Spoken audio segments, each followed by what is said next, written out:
alaykum aziz yurtdoshlar.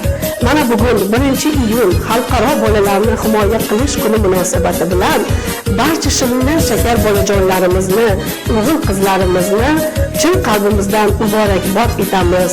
Bolajonlarimiz, shirinlar shakar o'g'il qizlarimiz bor bo'lishsin, omon bo'lishsin.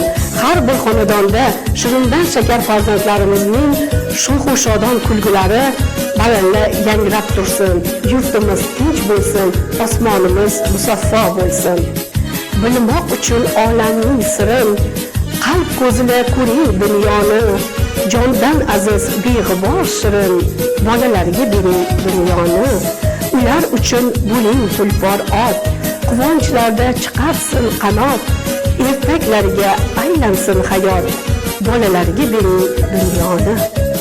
Chilonzor tuman Barkamol avlod bolalar maktabi yana bir bora jajji shirindan shakar bolajonlarimiz va o'g'il qizlarimizni 1-iyun Xalqaro bolalarni himoya qilish kuni bilan keng qutlaydi.